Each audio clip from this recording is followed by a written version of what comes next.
once this deployment got underway, it was actually, you left in February, but it actually really didn't get started until June because they do so much ramp up time here in the United States. And so for me, my worry doesn't start until the day I know that he's flying over. And so that's usually my first 24 hours is just kind of pins and needles, just, I don't know why, but it's the first 24 hours.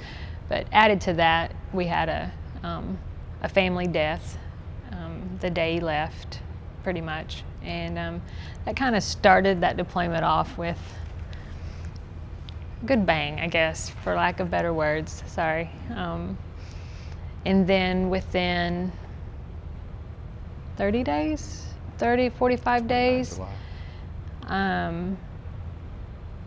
something that I knew could happen that I wasn't prepared for. I got a phone call from him that he had lost his first 2 men. And that kind of began just this cycle of when he calls next, what's it going to be? Because there were a good 7, 8 more times that he called with that information. And that it just sucks to know that he's so far away, granted doing what they're trained to do and what they love to do, but at the same time I couldn't do anything to be there to help, or he couldn't be home to find some peace, and that's really hard.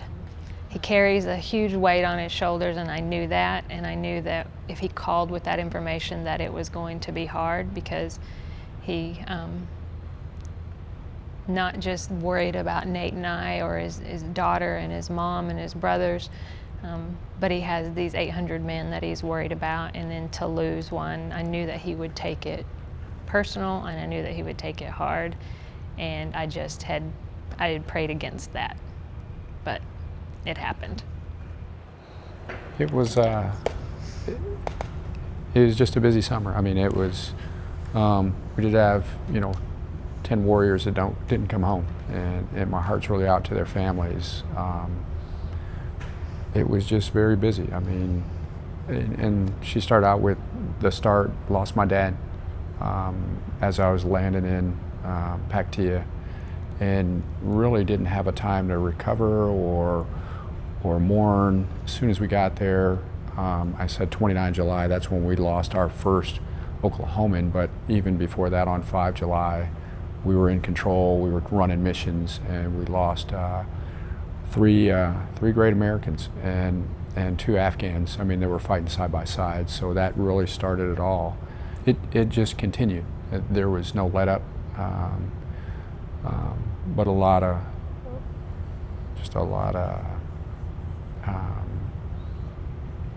good things happen, even though there's tragedy. Coping, how we stay connected. Fortunately, there's email, there's internet. Didn't really have much success on Skype. Very choppy, almost frustrating. So, very frustrating. But phone calls, we stayed connected. Emails, we stayed connected. And packages, all the time. Tons of packages. Lots of Reese's peanut butter cups. The best thing you can get over there is whatever your candy of choice is, and Girl Scout cookies. That absolutely reminds you of home. I mean, those are small things, but and spiritually, I think both we lean more on God and we always do in times of when times are tough. But I think that really is how we were able to stay connected. Packages are huge. And I think knowing him, I had to know how my soldier needs to be talked to when he calls home, and it's not, so what's happening there and all. He wanted to hear just day to day, there was a mouse in the house and I was upset about it. He wanted to hear that stuff to help him kind of step back from all that was happening there. And so knowing your soldier helps greatly of how you want to be communicated with, because there were times that he gave me a full ear of what was happening.